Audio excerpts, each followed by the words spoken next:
चलो question number 16 से शुरुआत करते हैं। देखो क्या बोल रहा है, सी है और डी है, जो कैसे साझेदार है भाई साहब, बराबर के साझेदार है, मतलब सब बराबर बटेगा, ठीक है। उनके साझेदारी संलेख में वाक्यांश है कि कोई भी साझेदार 6 माह की लिखित सूचना देके, कितने माह की सूचना देके, 6 माह की लिखित सूचना देकर निम्न शर्तों पर साझेदारी से पृथक हो सकता है। मतलब कुछ कंडीशन है, पहले से ही लिख कर रख लिया कि भाई अगर किसी को जाना है 6 महीने पहले बता देगा और ये जो गिवन कंडीशन है वो फॉलो करेगा और चला जाएगा, हमें कोई दिक्कत नहीं है, ठीक है भाई।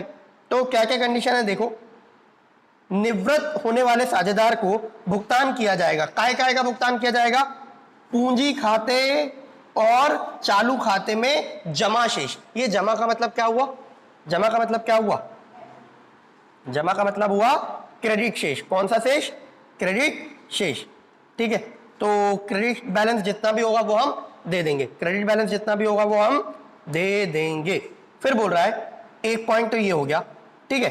सेकंड पॉइंट में क्या बोल रहा है, बोल रहा है निवृत्ति की तिथि तक का उसका लाभांश, बेटा वो बताया था ना, जैसे मान लो ये साल चल रहा है, साल यहां शुरू हुआ, साल यहां शुरू हुआ, मान लो ये 1 जनवरी है, ठीक है, 1 जनवरी 2022 ले लेते हैं और खत्म कब होगा, 31 दिसंबर 2022 को। लेकिन बेटा क्या मृत्यु पे किसी का बस है क्या, कि वो आया अरे यार हमारा तो प्रॉफिट हम साल के आखिरी में निकालते हैं, अभी रुक जाओ थोड़े दिन, वो आके यहीं पे लेके जा रहे हैं, वो बोल रहा है प्रभु थोड़े दिन रुक जाओ, हफ्ते भर बाद ले जाना प्रॉफिट निकालना, पॉसिबल है क्या, नहीं। यानी उस केस में मुझे क्या चाहिए, यहां से यहां तक का प्रॉफिट चाहिए, हाँ या ना, इस पीरियड का प्रॉफिट चाहिए। तो उसको कैसे निकाला जाएगा, क्योंकि भैया क्या होता है, पार्टनर्स के बीच में इन सारी बातों पे डिस्प्यूट होने लगते, मतभेद होने लगते, झगड़े होने लगते। तो क्या हुआ, पहले से ही तय कर लिया है कि कैसे प्रॉफिट निकाला जाएगा बीच के पीरियड का, कैसे निकाला जाएगा। देखो जरा क्या बोल रहा है वो बोल रहा है कि निवृत्ति की तिथि तक का उसका लाभांश जिसकी गणना गत 3 वर्षों के औसत लाभ के आधार पे की जाएगी। मतलब पिछले कितने साल, पिछले 3 साल, तीनों साल का प्रॉफिट उठाएंगे, जोड़ेंगे और औसत निकाल लेंगे। मान लो 1 साल का प्रॉफिट है 1 लाख, दूसरे साल का प्रॉफिट है 2 लाख, तीसरे साल का प्रॉफिट है 3 लाख, तो 3 + 2 5, 5 और +1 कितना हो गया, 6 लाख। यानी 3 साल का प्रॉफिट कितना है, 6 लाख। उसका औसत करेंगे, औसत करेंगे मतलब क्या, 3 से डिवाइड कर दो, कितना आ जाएगा, 2 लाख। कि ऑन एन एवरेज हम कितना कमाते हैं एक साल में, 2 लाख कमाते हैं। मतलब बेटा मान लो पूरे साल में कितना कमाते हैं, 2 लाख, ठीक है। और तो इस पीरियड का प्रॉफिट निकाल सकते हैं क्या अपन, मैंने बोला ये 10 महीने हो रहे हैं, ये बेटा 2 लाख कितने महीने का प्रॉफिट है, ये 2 लाख 12 महीने का प्रॉफिट है क्या, साल भर का प्रॉफिट निकाला। इसमें अपन 10 का मल्टीप्लाई कर देंगे तो 10 महीने का निकल आएगा। फिर इसमें जाने वाले पार्टनर का रेशो निकाल लेंगे, उसका भाग आधा है ना। चलो और समझाएंगे अभी। बोल रहा है सी, फर्म की ख्याति की आधी राशि, बेटा आधी राशि तो देंगे क्योंकि बराबर शेयर है ना इनका। फर्म की ख्याति की आधी राशि जिसकी गणना गत 3 वर्षों के औसत लाभ का 1.5 से गुना करके की जाएगी। कितना, number of year of purchase कितना लेने को बोल रहा है, 1.5। मतलब वो पिछले 3 साल का प्रॉफिट देगा, उससे हमारी 2 चीजें निकल आएंगी। क्या क्या निकल आएंगी, एक तो एवरेज प्रॉफिट करेंट ईयर के लिए, और एक गुडविल की कैलकुलेशन में भी वो चीज काम आने वाली है। चलो आओ, बोल रहा है 31 सितंबर 2018 को निवृत्त होने के लिए सी ने 31 मार्च 2018 को के दिन सूचना दे दी थी। कब दे दी बेटा, 6 महीने पहले बताना था ना, तो 6 महीने पहले रिटायर होने के लिए, मतलब उसको कब रिटायर होना है, 30 सितंबर को। उसने कब बता दिया, 31 मार्च 2018 को ही बता दिया है। क्लियर है क्या बात। चलो उस दिन उसके पूंजी खाते का शेष कितना था बेटा, 60,000, 6,000 रुपए, और उसके चालू खाते का शेष कितना था, 500 रुपए। उसके चालू खाते का शेष कितना है, 500 रुपए। और ये कौन सा शेष है, उसका अकाउंट का डेबिट बैलेंस है। कौन सा बैलेंस है, डेबिट बैलेंस है। चलो गत 3 वर्षों के लाभ क्रमशः कितने कितने, 2800, 2200 और 1600 रुपए। साझेदारी संलेख के अनुसार सी को कितनी राशि दे है, हमें क्या निकालना है, कि सी जा रहा है उसको कितना अमाउंट देना पड़ेगा। क्या क्या देना है? सबसे पहले चालू खाते, पूंजी खाते का शेष, चालू खाते का शेष, उसका लाभ में हिस्सा और उसका ख्याति में भाग, है ना? इतनी चीजें देनी है। चलो आओ करना स्टार्ट करते हैं।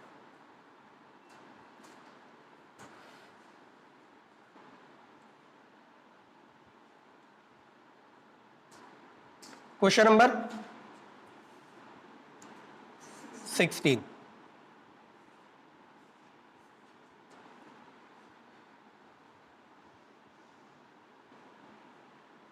चलो तो निकालते हैं भाई साहब, क्या क्या निकालना है? उसका सी का हिस्सा निकालना है। तो पहले तो एक वर्किंग नोट बना लेते हैं अपन काय के लिए। Working note number 1। कौन पार्टनर कौन सा जा रहा है? सी की निवृत्ति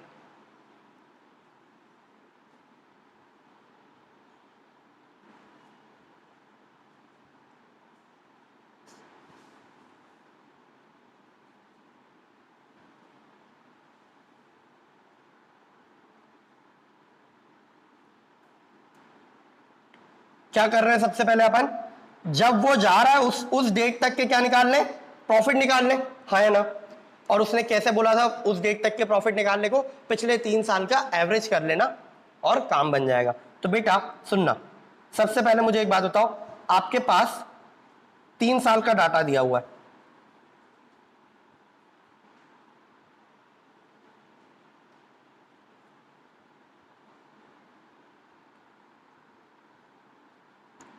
एक साल, 2 साल, 3 साल। बेटा क्वेश्चन में ईयर कौन सा चल रहा है? 2018। और बेटा 1 अप्रैल 2018 से शुरू हुआ होगा और खत्म कब होगा? 31 मार्च 2019 को। ठीक है, क्वेश्चन क्या बोल रहा है कि सी ने अपने जाने से पहले, सी जा कब रहा है? सी जा रहा है 30 सितंबर को। कब जा रहा है? 30 सितंबर 2018 को वो जा रहा है। उसके 6 महीने पहले, 6 महीने पहले यानी कब? उसने यहां पर बता दिया, कब बता दिया? 31 मार्च 2018 को फर्म को सूचित कर दिया था कि भाई साहब मैं फर्म से रिटायर होना चाहता हूं। ठीक है ना? अब मेरे को एक बात बताओ, मुझे कितने पीरियड के प्रॉफिट चाहिए? इस अवधि के प्रॉफिट चाहिए ना, है ना? तो क्वेश्चन ने बोला इस अवधि के प्रॉफिट गत 3 वर्षों के औसत लाभ के अनुसार आप निकाल लो। मुझे एक बात बताओ, पिछले 3 वर्षों के लाभ कितने कितने दिए हुए? 2800, 2200 और 1600। ये इसी फॉर्म में दिए हुए ना?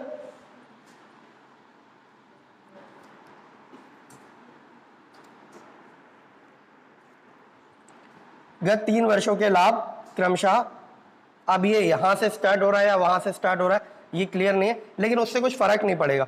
ठीक है, अरे ये 2800 इस ईयर का है, 2800 इस ईयर का है या इस ईयर का है, ये क्लियर नहीं दिया हुआ।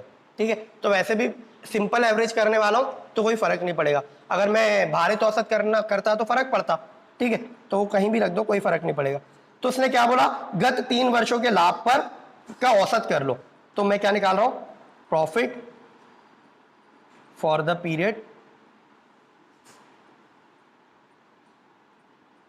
किस पीरियड के लिए निकाल रहा हूं बेटा?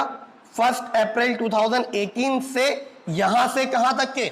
उसकी रिटायरमेंट की तिथि तक के, टू 30 सितंबर 2018। ठीक है, तो सबसे पहले उसने बोला एवरेज कर लो, तो एवरेज कर लेते हैं। कितना कितना दिया हुआ है बेटा? सर 2800 प्लस 2200 प्लस 1600, इन तीनों का क्या करना है? एवरेज करना है। मतलब कैसे डिवाइड कर दें? 3 से डिवाइड कर दें। तो कितना आ रहा है? एवरेज प्रॉफिट कितना आ रहा है? 2200। एवरेज प्रॉफिट कितना आ रहा है? 2200। बेटा सुनना, ये मेरा जो प्रॉफिट निकला है, मुझे किस अवधि, ये तो मैंने कब कब के प्रॉफिट लिए? साल, पहले साल का, दूसरे साल का, तीसरे साल का, और उसे उठा के एवरेज कर दिया। तो ये क्या मेरे पूरे साल के लिए निकले क्या? हाँ है ना? यानी ये मेरे पूरे इस साल के लिए प्रॉफिट निकले, क्योंकि मैं फिगर भी कौन से उठा रहा हूं, डाटा कौन सा उठा रहा हूं, पूरे साल का। लेकिन अब मुझे कितने पीरियड के प्रॉफिट चाहिए, मुझे तो सिर्फ 1 अप्रैल से 30 सितंबर तक के प्रॉफिट चाहिए, यानी कितने महीने के, 6 महीने के। तो डिवाइड बाय 12 करूंगा, मल्टीप्लाइड बाय 6 करूंगा, तो कितना आ जाएगा, 1100 रुपए। आ रही क्या बात समझ में बेटा? मुझे इस पीरियड का प्रॉफिट चाहिए। किस पीरियड का? 1 अप्रैल से उसके जाने तक की तिथि का प्रॉफिट चाहिए। मैंने पिछले 3 साल के प्रॉफिट निकाले, पिछले 3 साल के प्रॉफिट को उठा के एवरेज किया, तो बेटा ये क्या आ गया, साल भर का एवरेज प्रॉफिट। ये क्या आ गया, साल भर का एवरेज प्रॉफिट आ गया। ठीक है, साल भर का एवरेज प्रॉफिट आ गया।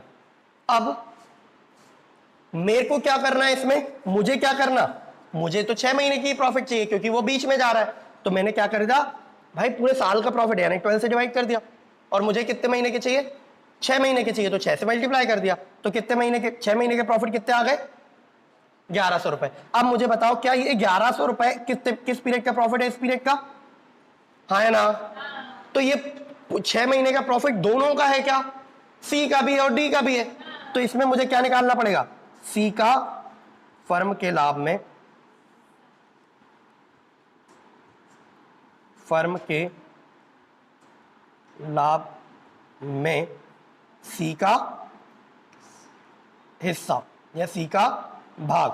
बेटा सी का भाग कितना निकलेगा, 1100 का उनका समान रेशो है ना, तो 1/2 करेंगे तो कितना आ गया बेटा, 550। ये तो क्या हो गया बेटा, ये 550 ये हो गया कि इस अवधि का सी को प्रॉफिट कितना देना है, कितना देना है, 550 रुपए। क्वेश्चन ने ये पूछा है कि मुझे सी जा रहा है इस दिन, सी जा रहा है इस दिन, उसको क्या क्या राशि देना है, उसको क्या क्या राशि देना है। तो पहले तो हमने क्या निकाल लिया कि इस अवधि में उसको प्रॉफिट कितना देना है, कितना देना है, 550। अब एक चीज और निकाल लेते हैं बेटा कि सी के भाग की ख्याति, क्या सी के भाग की ख्याति। तो मुझे सबसे पहले बताओ बेटा, सबसे पहले तो मुझे फर्म की ख्याति निकालनी पड़ेगी, और उसने क्या बोला कि गुडविल निकालने के लिए कुछ मत करो आप, goodwill is equals to average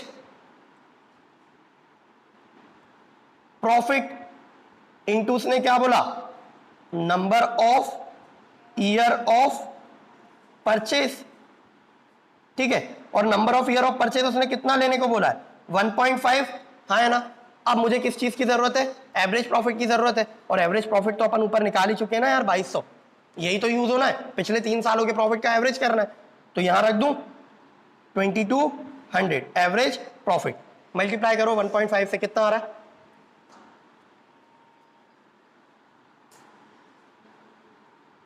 3300 आएगा ना।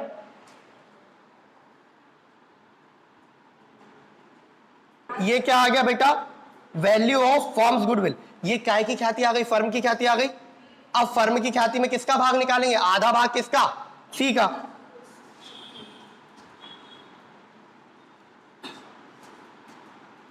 Seize share in firms goodwill.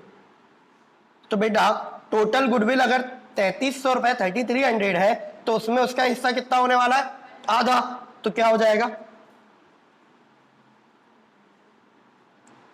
1650। हाँ है ना?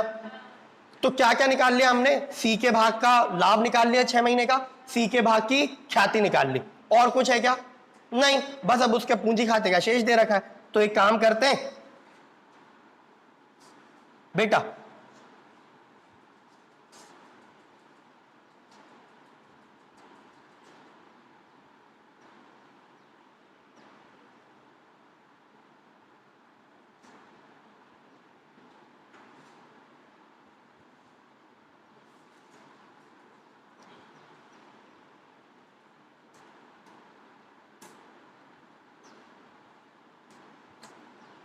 यहां देखेंगे बेटा, एक तो अपन बनाते हैं फीस कैपिटल अकाउंट,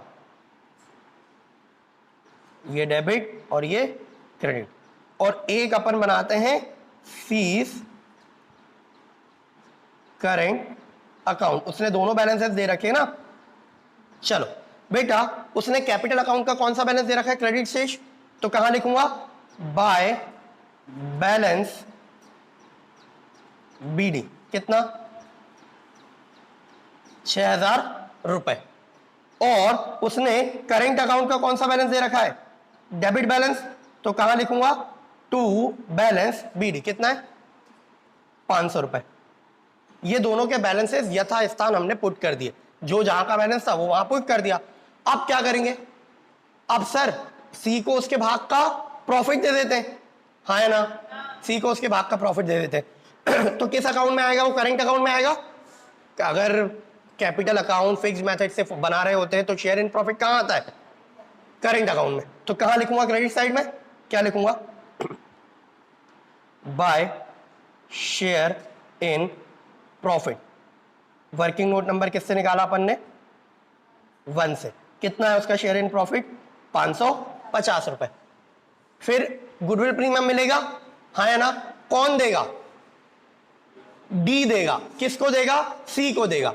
तो ऐसे ही करते हैं ना, gaining partners capital account debit to sacrificing partners capital account. लेकिन आप कौन सा अकाउंट क्रेडिट करेंगे, करेंट अकाउंट। तो यहां क्या लिखूंगा, बाय, किसने दिया, डी ने दिया, तो डी करेंट या फिर कैपिटल अकाउंट। भाई गुडविल प्रीमियम कौन देता है, जो जिसको फायदा हो रहा होता है वो देता है, किसको देता है, जिसको नुकसान हो रहा होता है उसको देता है। तो कितना है गुडविल प्रीमियम, 1650, हाँ है ना। बस और कुछ बचा है क्या, नहीं।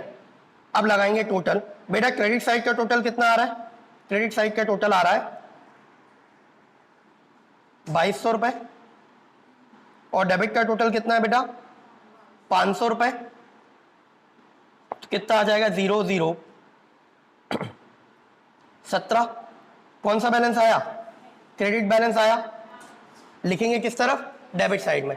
और देखो मैं क्या लिखता हूं, टू सीज कैपिटल अकाउंट, कितना, 1700 रुपए। और दोनों साइड का बैलेंस क्या हो जाएगा, इक्वल। मैंने क्या किया देखो, मैंने ना, अब भाई सी तो जा रहा है, अब वो रहा क्या हमारा पार्टनर, वो तो फर्म से जा रहा है। तो हमने क्या कर दिया, उसके करेंट अकाउंट का बैलेंस कहां ट्रांसफर कर दिया, उसके कैपिटल अकाउंट में। तो बेटा यहां पर डेबिट हो रहा है तो वहां क्या होगा, क्रेडिट होगा। क्या लिख दूंगा, बाय सीज करेंट अकाउंट। कितना है बेटा, 1700 रुपए। तो मैंने क्या किया पता है, दोनों को एक जगह ले आया। अब टोटल उठा के उसको दे दूंगा, 6000 उसको कैपिटल का देना है और 1700 उसको करेंट अकाउंट का देना है, यानी कितना टोटल देना है उसको, 7700। तो यहां क्या लिख दूंगा, क्वेश्चन ने क्या बोला, कैश पे कर रहे हैं अभी या फ्यूचर में देंगे।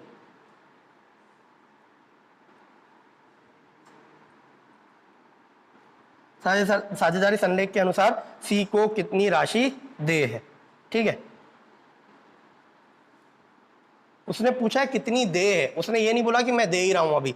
तो अपन क्या मान लेंगे, 7700। अभी बैलेंस सीडी लिखकर ही छोड़ दो, बैलेंस सीडी लिखकर ही छोड़ दिया। वैसे एक्चुअली में ना बेटा, जब पार्टनर जाता है ना तो पार्टनर रह नहीं जाता। भाई वो फर्म छोड़ के जा रहा है तो उसका कैपिटल अकाउंट बचेगा क्या, कैपिटल तो साझेदार की होती है ना, वो तो फर्म से जा रहा है। तो किया क्या जाता है, इसकी जगह लिखना चाहिए था टू बैलेंस, या फिर ऐसे लिखते to C's loan account, to C's loan account. अभी उसको पैसा दिया नहीं है, उसके लोन अकाउंट में ट्रांसफर कर दिया है, फ्यूचर में उसको दे देंगे, ठीक है। चलो मैंने दोनों तरीके से बता दिया। दोनों साइड का टोटल कितना आ जाएगा, 7700 आ जाएगा, 7700 आ जाएगा। कोई दिक्कत, क्या किया भाई, क्वेश्चन ने बताया था कि सी और डी पार्टनर है, दोनों समान साझेदार है, और साझेदारी संलेख में लिखा हुआ 6 महीने पहले बता के कोई भी पार्टनर फर्म छोड़कर जा सकता है। तो अब सी ने पहले बता दिया था और वो जा रहा है, और साझेदारी संलेख के अनुसार दिया क्या क्या जाएगा, पूंजी खाते का शेष, चालू खाते का शेष, उसका लाभ में हिस्सा और उसका पूंजी में ख्याति में हिस्सा। तो हमने सबसे पहले क्या निकाल लिया, उसका उसने बोला लाभ पिछले 3 वर्षों के औसत लाभ के हिसाब से निकाल लिया जाएगा। तो पिछले 3 सालों का औसत लाभ कर लिया, 1 साल, 2 साल, 3 साल, इन तीनों साल का उठा के औसत किया, तो ये 2200 रुपए पूरे साल का लाभ आ गया। 2200 रुपए पूरे साल का लाभ आ गया। अब मुझे तो कितने हिस्से का लाभ चाहिए, उसकी निवृत्ति की तिथि तक का लाभ चाहिए, तो मैंने 6 महीने का निकाल लिया। ठीक है, 6 महीने का लाभ कितना आया, 1100 रुपए। अब 6 महीने के लाभ में भी दोनों का हिस्सा है, आधा सी का आधा डी का, तो मैंने सी का हिस्सा निकाल लिया आधा, 550। फिर ख्याति निकाल ली, उसने बोला average profit into number of year of purchase कर देना 1.5, तो 1.5 करके 3300 रुपए गुडविल आ गई। उसमें किसका हिस्सा निकाल लिया, सी का हिस्सा निकाल लिया। फिर अपन ने कैपिटल अकाउंट और करेंट अकाउंट बना लिया। कैपिटल अकाउंट का उसने बताया था क्रेडिट बैलेंस है, और करेंट अकाउंट का उसने बताया था डेबिट बैलेंस है, दोनों पुट कर दिए। फिर उसका लाभ में हिस्सा दे दिया, फिर उसका ख्याति प्रीमियम का भाग दे दिया, और जो भी राशि अंततः बची थी वो कहां ट्रांसफर कर दी, कहां ट्रांसफर कर दी, कैपिटल अकाउंट में ट्रांसफर कर दी। और आखिरी में उसको बोल दिया कि तेरे को भाई इतना देना ड्यू हो गया है। ठीक है, अगर दे क्वेश्चन बोल देता ना इतना पैसा दे रहे हैं, तो मैं यहां लिख देता टू कैश। अगर वो बोलेगा लोन में ट्रांसफर करना है, तो मैं लिख दूंगा टू लोन, बाकी बैलेंस सीडी नहीं आना चाहिए। क्लियर है क्या बात, चलो नोट करेंगे।